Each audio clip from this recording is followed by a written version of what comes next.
Good morning. This is your media report for Monday, November the 14th, 2016. I'm Sergeant Chuck Breen, Media Relations Officer for the St. John Police Force. Since Friday morning, November the 11th, until today's date, police have responded to 307 calls for service.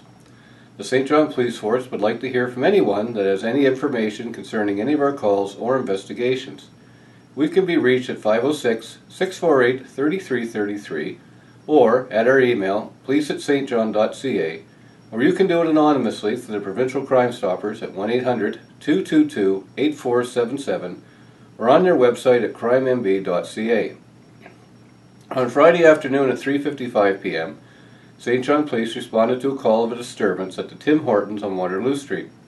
Officers were advised by staff that a male who was intoxicated had come into the premises and was bothering the staff. As a result, police arrested a 35-year-old male for being intoxicated in a public place. When arrested, the male resisted police and was charged with obstruction. He was held until sober and was released to appear in court on a later date. On Friday evening at 8:42 p.m., St. John Police responded to a call of a domestic dispute on Newman Street. Officers were advised by the caller that a male and a female were in a parked vehicle and the male was choking the female and threatening her. As a result, police arrested a 43-year-old male for assault and making threats. He was released to appear in court on a later date.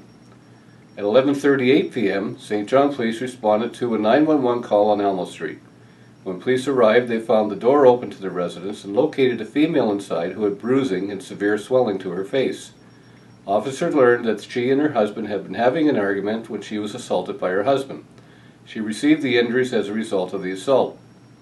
Her husband left after assaulting her. This matter is currently under investigation by the St. John Police Family Violence Unit. At 2:14 a.m., a St. John police officer, while on patrol on the Market Square Boardwalk, observed an intoxicated male verbally harassing a female. When the officer asked him to leave the area, the male refused and continued to harass the female, who did not know the male. As a result, police arrested a 21-year-old male for a breach of the peace. He was held in custody until he was sober. On Saturday morning at 9:46 a.m., St. John Police responded to a call of a theft of an ATV on Owens Road. Police were advised by the caller that sometime overnight his ATV was stolen from his driveway. The ATV is a 2013 Spartan 600 side-by-side, copper in color, and has New Brunswick license XW2548.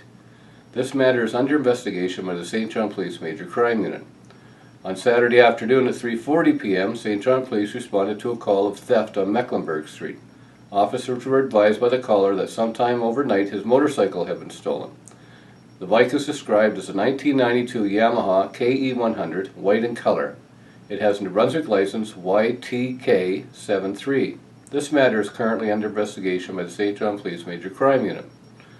On Saturday evening at 8:07 p.m., St. John Police responded to a call of theft of a vehicle on Anglin Drive. Police were advised by the caller that she had arrived home and parked her car in her driveway. A short time later, she came out to the car and it was gone. The vehicle is described as a 2012 Honda Civic, gray in color, with New Brunswick license JLA952. This matter is currently under investigation by the St. John Police Major Crime Unit. At 12:52 a.m., St. John Police responded to a call of a disturbance at O'Leary's Pub on Princess Street. Police were advised by the club doorman that he had refused entrance to the bar of a female who was intoxicated. The female refused to leave and was arguing with staff. Police spoke to the female and asked her to leave, at which time she refused and now began to argue with both the police and the doorman. As a result, police arrested the 21-year-old female for a breach of peace. She was transported to the St. John Police Station, where she was held until she was sober. The St. John Police Force would like to say thank you and a job well done to Constables Scott Gogan, Shanda Weir, and Michelle Bose for organizing and producing the Christmas for the Cops show held this past Saturday, the 12th of November. Through their and all the volunteers' efforts, they were able to raise over $10,000, which will go to the Empty Stocking Fund and Romero House. This concludes the media report for Monday, November the 14th, 2016. Have a good day and be safe.